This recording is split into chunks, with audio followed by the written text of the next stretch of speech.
It's one of the world's most iconic prehistoric monuments. Who built it and why have inspired countless theories.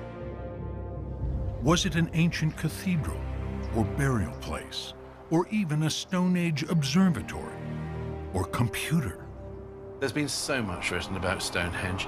Every generation has come up with new ideas, some great insights, others rather nutty. Now, an archaeologist has recovered clues about the people who raised these enigmatic stones and what motivated this extraordinary feat of prehistoric engineering. Provocative new evidence reveals hidden secrets of the people who built Stonehenge and what happened to them. 5,000-year-old bones testify to the elite families, perhaps a single dynasty that ruled Stonehenge. Groundbreaking new work is giving us intimate glimpses into the builders' lives and the beliefs that inspired this unique monument. Now we know where they came from, what they ate, and how they celebrated. But what motivated them to haul some of the rocks here from outcrops in Wales, 180 miles away? And can these bones solve the ultimate mystery? Why did the power of the Stonehenge people finally fade and their colossal monument fall into ruin? Can science finally lay to rest the ghosts of Stonehenge? Right now on Nova.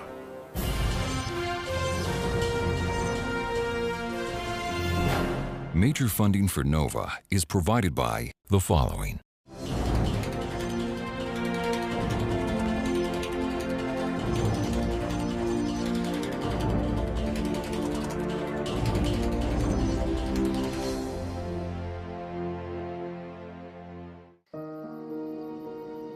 The extraordinary story of the lost builders of Stonehenge begins almost a century ago.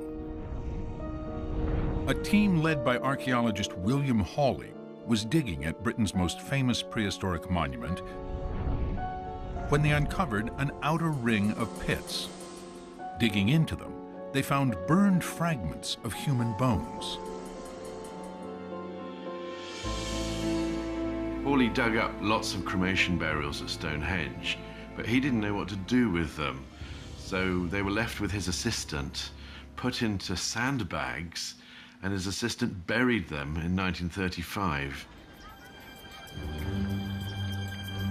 British archaeologist Mike Parker Pearson was granted special permission to recover these remains. Hawley's assistants had reburied all the bones in a single pit, so Mike's team was unsure of what they might find.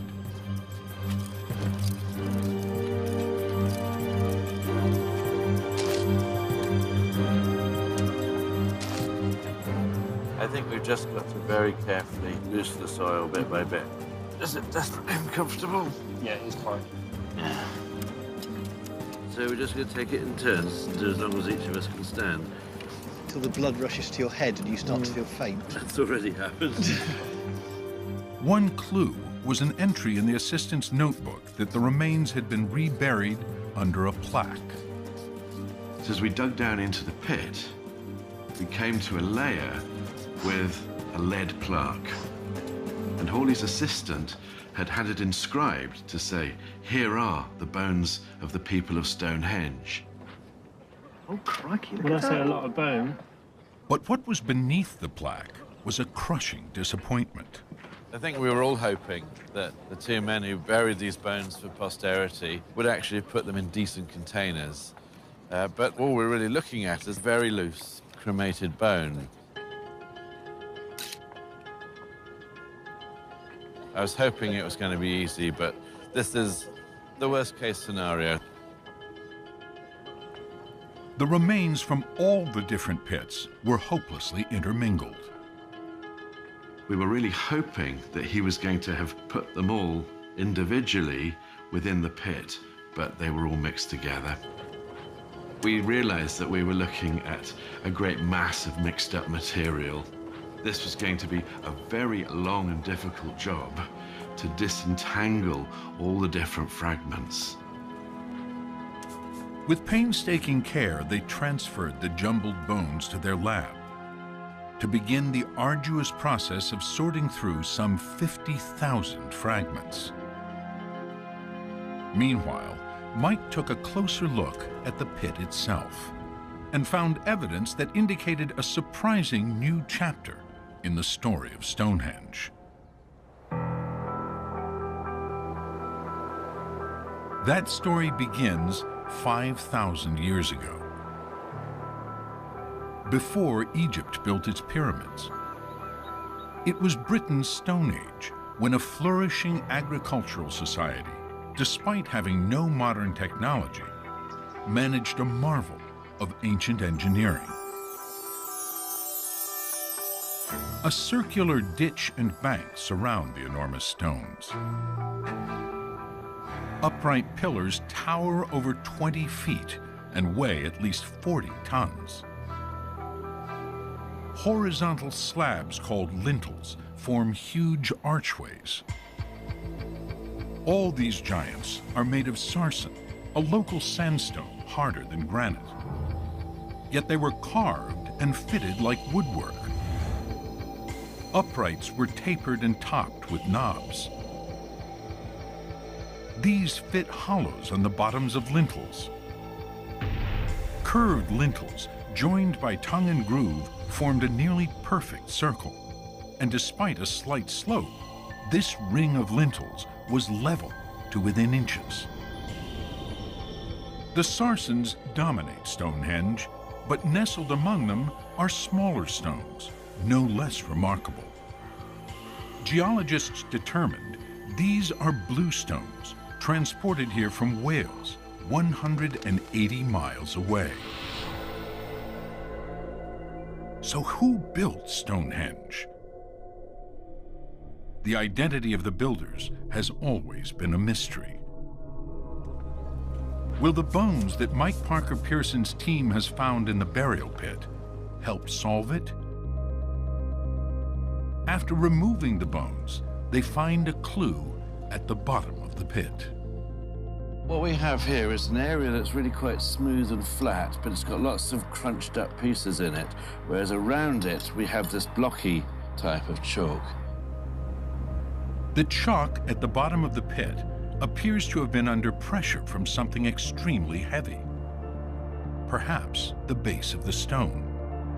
What happens when you put a great big stone vertically into a place like this, it actually crushes the chalk so it loses its structure. It really does look as though this is going to be the position within the pit that the stone was actually placed. So it has to have been fairly slim, narrow stones put in those holes. And at Stonehenge, there's only one candidate. It could only be the bluestones. Mike suspected that the bluestones, now grouped in the center of the monument, had once stood in the outer ring of pits, where the cremated bones were found. The bone fragments were buried in the pits alongside the stones, and they were crushed down so tightly that they picked up fragments of the calcium carbonate, or chalk, bedrock. It's a small piece of bone, completely encrusted with that calcium carbonate. So this is actually adhered to the bone from the surrounding chalky environment. The crushed chalk sticking to the bones suggested that the burials occurred at the same time the pits were dug for the bluestones. Mike believes that makes the bluestones even more significant. I think it shows us something really important, that there's a deliberate association with somebody's remains and one of these stones. It's almost like a gravestone. Carbon dating of the bones revealed that they were buried around 3000 BC. Since it's known that the enormous ring of pillars was not erected until 2500 BC, this means that the bluestones in the burial pits were the very first structures at Stonehenge. This fundamentally changed the accepted view of how we looked at Stonehenge. Mike's evidence showed that Stonehenge has not always looked this way. In fact, 5,000 years ago, when it was first built, it looked like this. Before the inner ring of giant sarsen stones was put in place, it was a huge prehistoric cemetery. The blue stones mark the graves of the people whose remains Mike's team is now analyzing. So was there something special about the people buried here? Who were they? For over 80 years, we've been working on solutions to some of the world's biggest challenges, reaching beyond what's possible to support your health and help you thrive. Applying imagination and engineering, we work to protect our nation and our families. So there can be moments like these. We are Draper.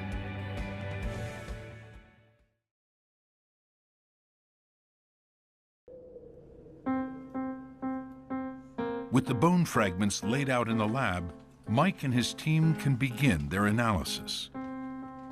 First, they have to solve a 50,000-piece prehistoric jigsaw puzzle. They don't look like much. It's hard to even recognize some of them as bones because they're fragments that have come through the cremation process. But if you look carefully with the expert eye, you can see that they belong to different parts of the skeleton: the ribs, the vertebrae, the mandible, the skull. The first question is, how many bodies are they dealing with? Osteoarchaeologist Christy Willis finds a telltale clue. So the bones that we have found that are most common throughout the collection are the ear bones. We have one on the left and one on the right. And because of this, we're able to prove that they are unique individuals. So this is one of the cremated ear bones here. They're quite easily identifiable, very solid, very compact bone with a small hole in here for your inner canal. This tiny bone will allow the team to determine the minimum number of individuals in the sample. Once that's done, they can apply more advanced tests to the other bones. Carbon dating should indicate if all the individuals died around the same time, or if bones were added over decades or centuries. As Mike and his colleagues gather their clues, new research is filling in a picture that is very different from the stereotype of Stone Age or Neolithic people. When you say words like Stone Age and Neolithic, people's image is often of hairy, club-wielding cavemen. We've got to understand that not only was this at the very end of the Stone Age, when people were busy farming, these are also people who are effectively just like us, anatomically, cerebrally, the same. What is different is that their technology is much more simple. So they're not primitive, they're just people with primitive technology. The sophistication of Neolithic society has been revealed by a recent find at Lake Chalon in France, 500 miles from Stonehenge. Preserved underwater were artifacts from a lakeside village at least as old as Stonehenge itself. These items were likely to have been in common use throughout Europe during the Stone Age. What we can see here is that people were incredibly skilled. This is a little wooden handled bowl, so beautifully made. You know, you can understand immediately what it was used for. Very, very simple, made probably of ash with a tiny little handle here. And, yet it's nearly 5,000 years old. It looks as if it could have been made yesterday. Some of these objects look very, very modern. I mean, you can imagine using this ladle today It's you know, it's fit for purpose. It's a natural assumption that Neolithic people wore primitive clothing. But the next discovery shows this to be another misconception. So what we have here is a shoe that's nearly 5,000 years old, and it's in incredibly good condition. And this is made of bast fibers, and you can see just about that it was a shoe, and it's got a sort of seam, a fold here. And obviously it will have been flattened out over time, but perhaps the foot would have gone there, and then that would have been folded up around it. It would have been, you know, quite hard wearing in its time. These Stone Age artifacts point to a more civilized way of life than is often imagined. But what role did the people buried at Stonehenge play in their society? Mike and his colleagues are considering several intriguing possibilities. One theory draws on evidence that Stone Age Britain sometimes erupted in violent conflict. Settlements centuries older than Stonehenge were often fortified and occasionally burned, a sign of raiding or warfare. There's further evidence of strife at burial sites in southwest England. Early Neolithic tombs like this one at West Kennet, 15 miles from Stonehenge, reveal forensic evidence of violent injuries. This is the West Kennet chamber tomb. We have chambers on either side of us that held the remains of the Neolithic dead. Rick Schulting is an expert on prehistoric violence.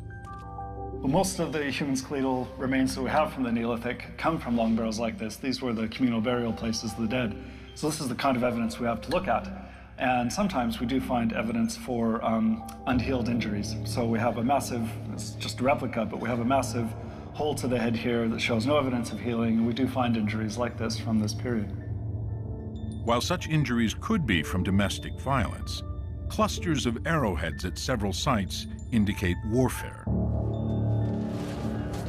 Could the people buried at Stonehenge have been a band of warriors or victims of a prehistoric battle? Or could there be a more peaceful explanation? Two unusual artifacts found among the cremated bones at Stonehenge suggest a special status for the people buried there. One was a mace head of polished volcanic rock, originally mounted on a wooden staff like a scepter. The presence of a mace head in one of the burials at Stonehenge indicates that that man was a person of authority. Another find indicates this authority might have been based in religion or ritual. One of the other grave goods was a small pottery cup or disc which had burning on one side. It may well be an incense burner. So this provides a second clue, which is that they may have had some religious role or religious or ritual authority. If Mike is right, these bones could be the remains of a religious order, the spiritual leaders of their time. Meanwhile, Christy discovers another clue as she continues her analysis of the bones. This unremarkable-looking fragment has a special characteristic that could identify it as male or female. The second most commonly represented bone that we have been able to identify is the occipital bone. We have several samples here. It is a bone that's situated at the very back of your skull, and we can easily sample these because they are a much larger fragment. As each occipital bone passes through a CAT scanner, the resulting image allows Christy to gauge the bone's thickness, a reliable indicator of gender. So here we have the first occipital bone coming through. It's right at the back of the head. Yes, that's all these different slices, isn't it? That's right, that the CT CAT scan scan. makes. But you can see as it's coming through the sharp rise, predominant yes. ridge that is happening. If we stop it here, Right. it abruptly drops off. And this is where all the muscles are coming from the back to attach onto this ridge. So that's to be expected with a typical male, then? That's correct, yes. The next specimen they analyze is quite different. So here we have the female occipital coming up. And we can see as it's coming through slice by slice, the rise is very, very gentle. Right, yes. And then it just gently slopes off. So that means we're not really looking at a cemetery of monks or male warriors. So the presence of both sexes in the remains make it unlikely that the Stonehenge dead were warriors or an all-male religious order.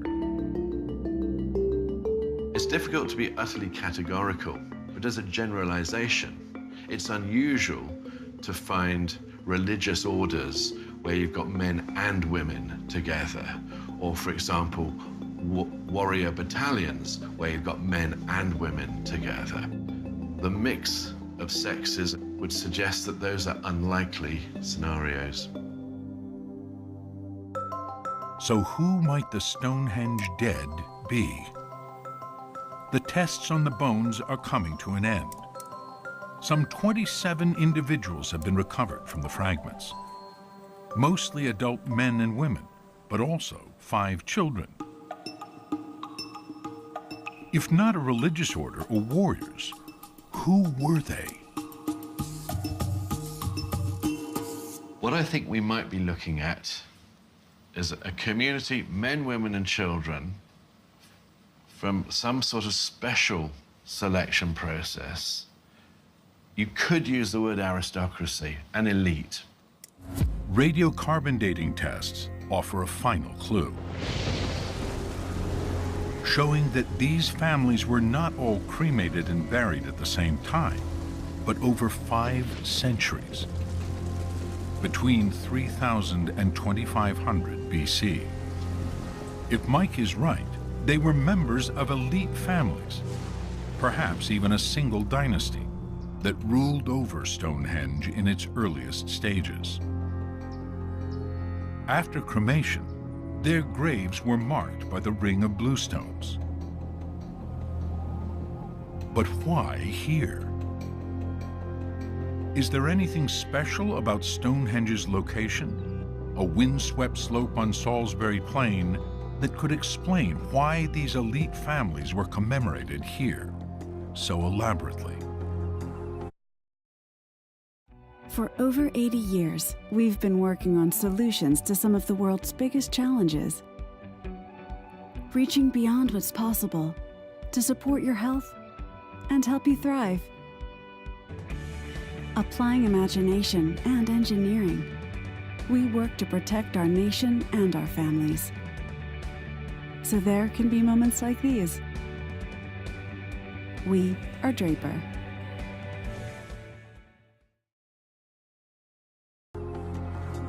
To help solve the mystery, Mike starts with one of the monument's best-known features, its alignment to the sun.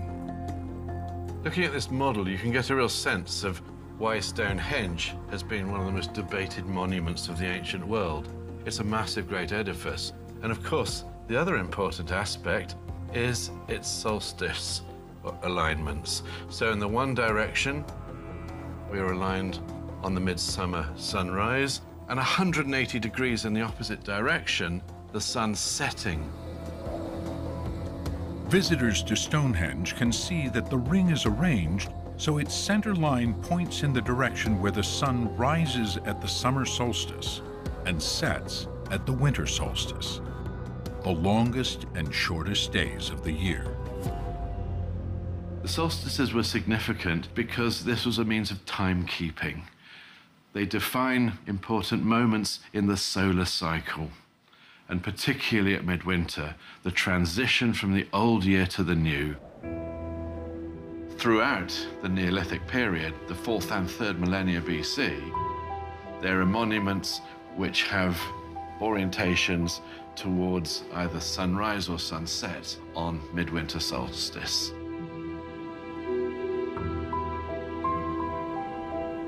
Besides the astronomical alignment of Stonehenge, Mike suspects another factor played a part in its location, an unusual natural feature in the landscape.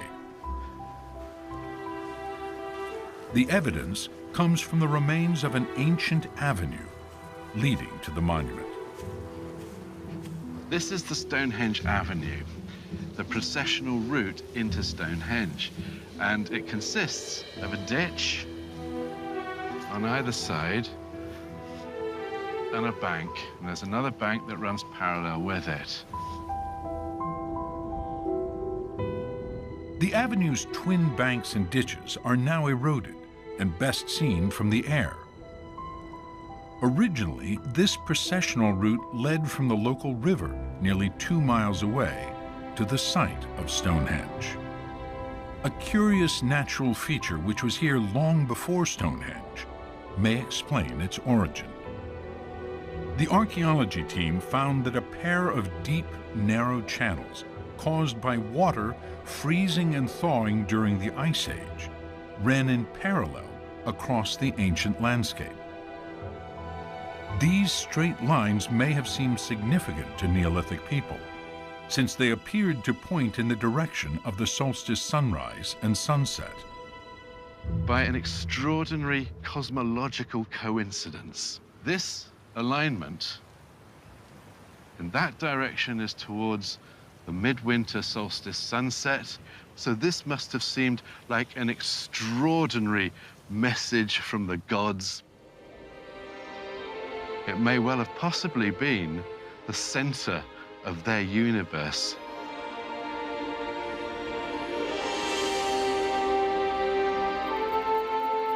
In a world without watches, clocks, or calendars, a place where the longest and shortest days were marked by a natural feature may have seemed more than a coincidence. To Stone Age people, it could have signaled an auspicious place to bury their most important families, and a place worth marking with very special stones.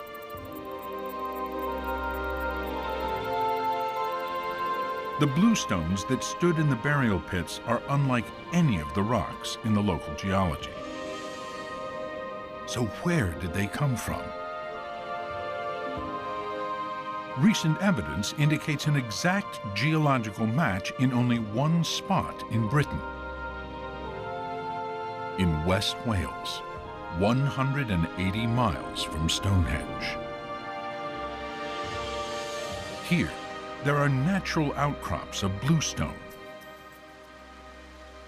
But after years of searching, no one could find evidence of any ancient quarries. Mike's team decided to investigate a promising outcrop of a distinctive type of bluestone called rhyolite. What we've got here are blocks of rhyolite. So they're ready-formed standing stones. They're still part of the living rock, but they're just waiting to be prized out. So if we pull this away, right in front of our eyes, there is a Stonehenge standard stone. So what we're hoping is that this is actually going to be part of the quarry that they came to extract some of these, and ultimately that end up at Stonehenge, 180 miles away. Can the team find Neolithic artifacts or any traces of quarrying operations at this natural outcrop of bluestones? At first, the results look promising. We've now opened an excavation here, and what have we got? Not just a quarry with prehistoric artifacts in it, but something they left behind. Because just over here, we've actually got one of the finished monoliths. This was ready to leave the quarry, but the most extraordinary thing is they left it. So by a huge piece of luck, we have found the smoking gun that shows that this was one of the quarries, most certainly for Stonehenge.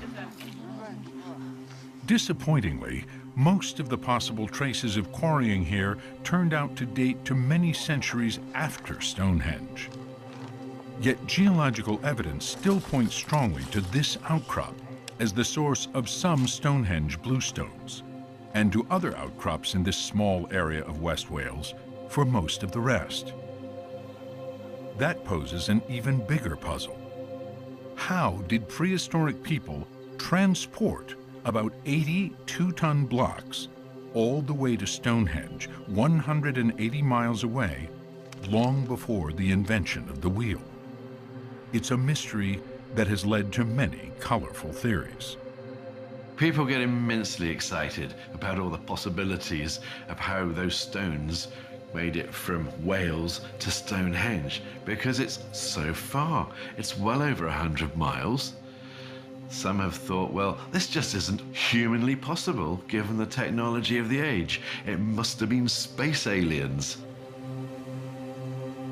Mike has a more down-to-earth explanation. What people often forget is that we're looking at an age when devotion was really important. This is just one of a whole series of spectacular earth-moving and stone-moving events that Neolithic people were not just capable of, they wanted to do it. And I think that's the missing part of the equation, is that if you have the will, you can move mountains, and they clearly did. Transporting the stones might have been an effort that united communities, inspired by the importance of Stonehenge as a sacred location, and by the power of the elite families who were buried there. The bluestones raised in the burial pits of those special families created an imposing ceremonial monument. For 500 years, Stonehenge looked like this. Then, a second phase of building took place. 80 or so giant stones called sarsens were dragged from natural outcrops 20 miles away and then assembled into a unique and complex design. To put up something like this must have taken a very large workforce. So this is one of the greatest monuments in the whole of prehistoric Europe. In all, the builders dragged, carved, and erected 2,000 tons of sarsen stone to complete this phase of construction. Its ruins are the iconic monument we know today.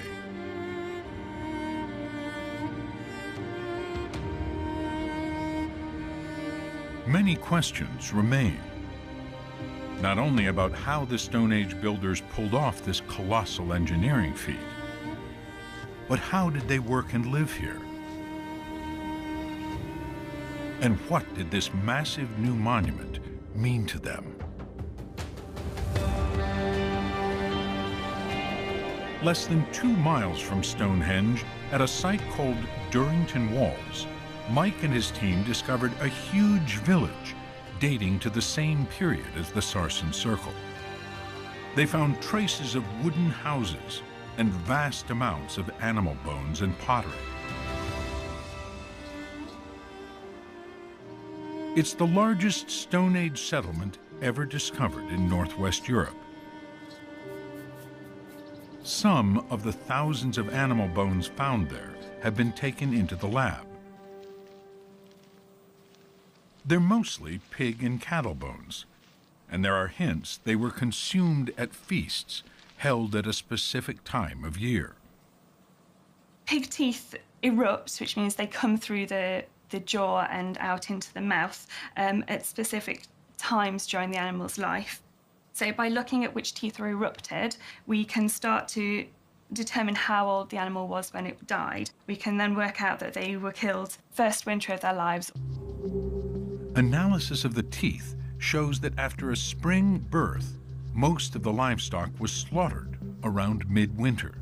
What the animal bones are telling us is that Durrington Walls was no ordinary settlement lived in all year round. There are specific moments in the year when people were consuming those cattle and pigs and bringing their animals, not so much bring a bottle as bring a cow or bring a pig. We know that they are there for the midsummer and the midwinter. Times that we know were embodied in the architecture of Stonehenge itself. The evidence indicates that animals were slaughtered to mark the winter solstice, during the same period as the erection of the giant ring of sarsen stones.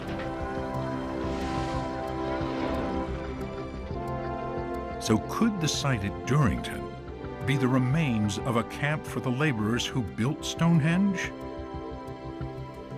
Thousands of pottery fragments were recovered from the site.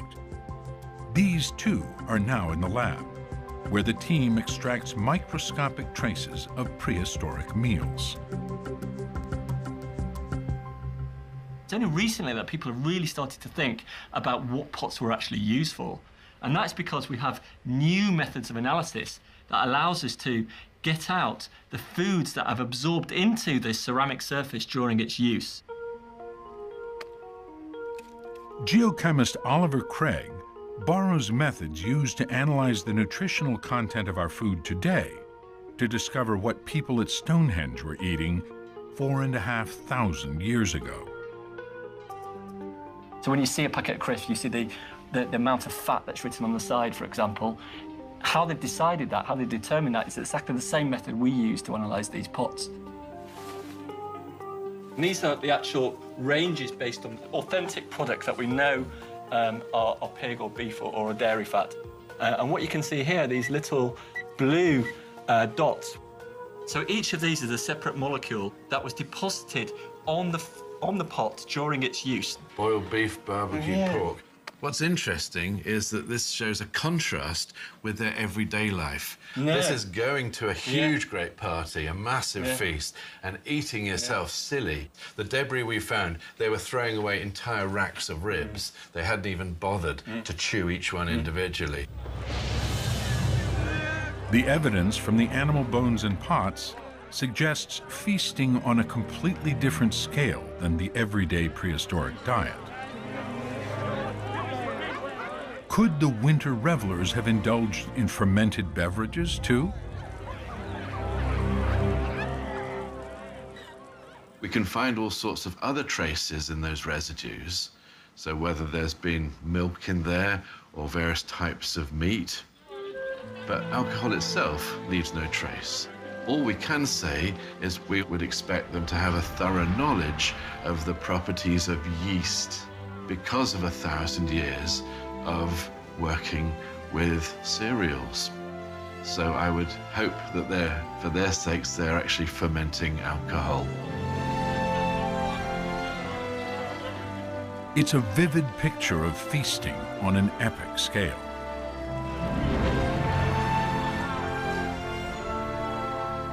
But the size of these celebrations poses another puzzle for Mike and his team. To judge from the evidence at the site, as many as 4,000 people may have gathered at Darrington each winter. Where did they come from? Surprisingly, with the help of an ingenious process, animal teeth can reveal the origins of their owners.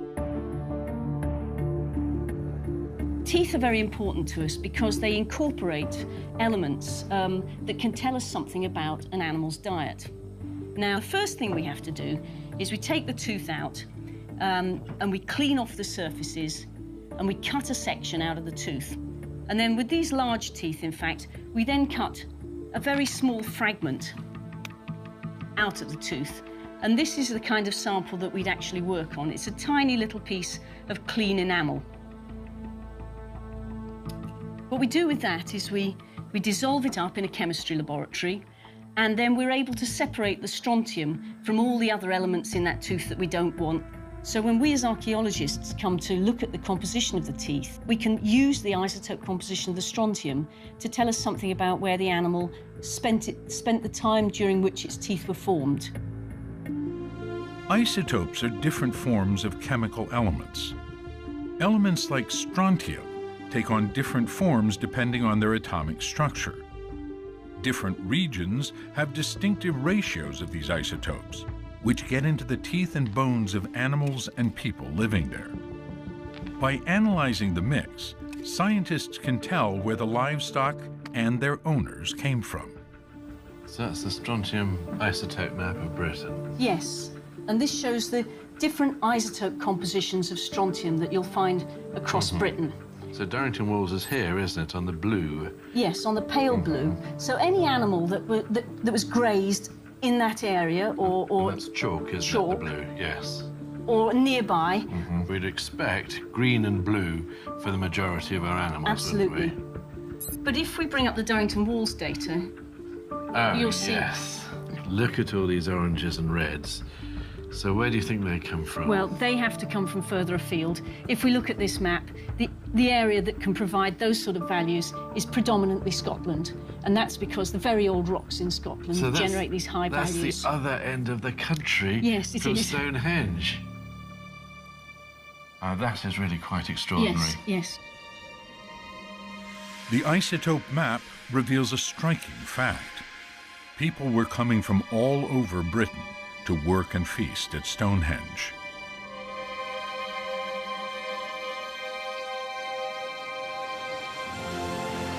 Mike believes that some visitors may even have come from as far as the Orkney Islands, at the northern tip of the British Isles. The cattle bones, the pottery styles, these show us that this apparently remote archipelago of islands in Orkney was related or linked with Stonehenge. That's some 700 miles away. To travel that distance by foot and by boat is going to take you a month. It's a very long way. Even today, it takes the best part of a whole day to get between the two. So if they're moving back and forwards, that is really quite an undertaking. These are really quite substantial trips with animals heading south to all meet up. So from far-flung corners of prehistoric Britain, people flocked to join in the task of raising the great ring of Sarsens, suggesting that Stonehenge was regarded as a central, sacred place. Based on evidence from the Darrington Walls gig, Mike estimates that up to 4,000 people were involved in midwinter gatherings at Stonehenge, a large proportion of a total population that probably numbered just a few tens of thousands. So this may have been the first example of a united, island-wide cultural event. The festivities would begin at the builders' camp at Darrington. After extravagant feasting, a procession might have made its way up the avenue leading to the sacred burial site of Stonehenge. There, as the sun could be seen setting along the axis between the stones, the gathered would pay respects to their dead ancestors. This would have been an extraordinary event because previously there'd never been such a widely drawn gathering. This is of a different order of magnitude, and you can just imagine the excitement. We haven't seen anything like this on that scale before. By 2500 BC, Stonehenge was a revered monument, attracting people from far and wide to work, celebrate, and worship. But over the next century, its status began to change. At Darrington, analysis of the animal bones and pots suggests that the huge scale of the festivities only lasted for a few decades. Then, much of the site was deserted. We know from precise radiocarbon dating that the village here was occupied for a period of less than 45 years, somewhere around 2500 BC. After the building of the Sarsen Ring, the vast labor force was no longer required. The great midwinter feasts stopped. The massive building project that had drawn people from far and wide was over. Although Stonehenge would remain a sacred burial place for centuries, a fundamental shift in beliefs and society began to take hold. A clue to that change lies in an ancient grave discovered just 3 miles from Stonehenge. Belonging to a man in his late 30s or early 40s, these intact bones are quite different from the tiny fragments of previous burials, because this body had not been cremated. This is one of the most famous prehistoric burials. He is the Amesbury Archer, and he represents a sea change in the funerary practices of prehistoric. This must have been not just an important individual, but a very large funeral. Before this, people were cremated and buried without grave goods. He, as you can see, is buried with over 100 grave goods. He is the richest burial from this period. These dramatically different burial traditions signal the appearance of a new people known as the Beaker people. He's called a Beaker burial because of these distinctive types of pottery. It's a kind of pottery that we don't find in Britain until after the big sarcens were put up at Stonehenge, so after 2500 BC.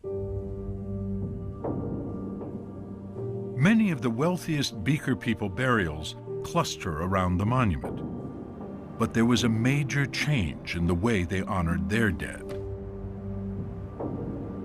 This is a round barrow. It's a burial mound from the time of the Beaker people, and it dates to about 2000 BC. This is actually a place where the body unburnt is buried, and then a mound is constructed over the top of it. We know that Stonehenge was important for the Beaker people. The barrows are set on the skyline all around it, just like those that we can see up amongst those trees.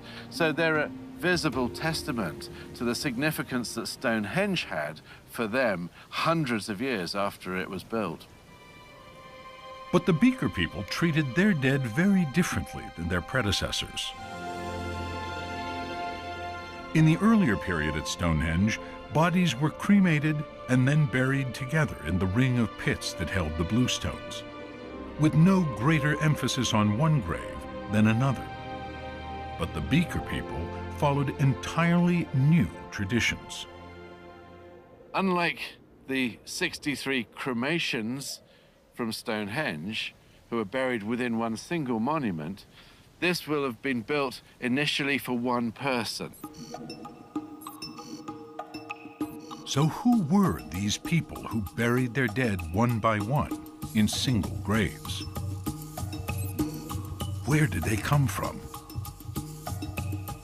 By not cremating their dead, they left behind important clues in their bones.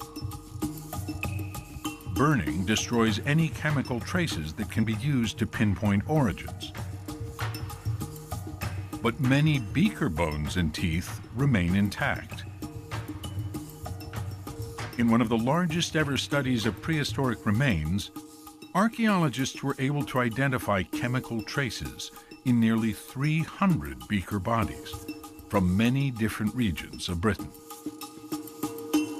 What we're doing is extracting traces of different chemical elements that will give us information about the type of climate people were living in, the type of geology they were living on, the environment, and the types of foods that they were eating.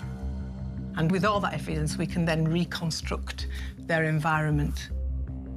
We can look at one individual and say, is this individual of local origin, or have they come from somewhere else?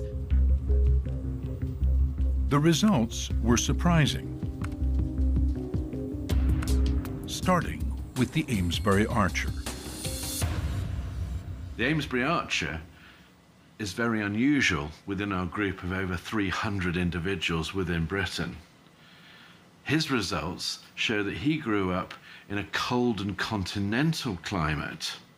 So that's not Britain, but Europe. The teeth of the Amesbury Archer contain a mix of isotopes found mainly in the continent. He may have spent his early life in the Rhine Valley, in what is now Germany. So was he part of a beaker invasion? The results of this large study suggest an alternate scenario. Right, so this is our man from Shrewton. What do we know about his strontium isotopes? Well, they would suggest that he grew up on the South Downs, really, on the chalk. So in fact, he could be a local lad. Yeah. In fact, most beaker people were born and bred locally. But they took on beaker customs which had developed in Northwest Europe and spread widely. It looks like the Stonehenge people adopted these new continental ways as their own.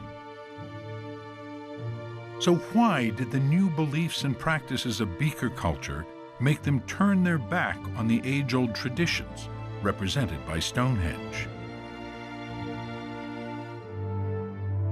Mike finds clues among the items found in other beaker burials. The second interesting item is the dagger. It's made out of copper. So beautiful, shiny, new material, metal. Nobody had seen this before in Britain. It's a very small knife, and it's not the sort of thing that's going to be a very effective weapon. So this is going to have been as much an item of status as of sheer practical utility. It's state of the art. The arrival of copper must have had a profound impact on the people of Stonehenge. For thousands of years, they had crafted their tools, weapons, and ornaments from stone and bone. The archer had hair ornaments made of gold, while his copper daggers marked him as a man of high status. Both materials would transform the social order. It's copper and it's gold. And once you've got those metals, you can show off. This is the arrival of the bling culture. These coveted metal objects seem to have brought a fundamental change to ancient Britain. They swept away the communal culture that had once united people from all over the country in great solstice feasts, and established new beliefs that celebrated the role of powerful leaders and warriors.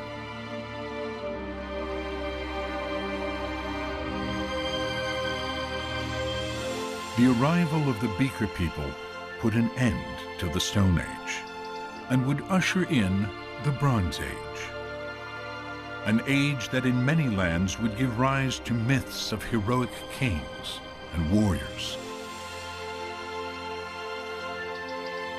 Stonehenge gradually fell into ruin, and the sun set on the age and culture that had sustained it for so long.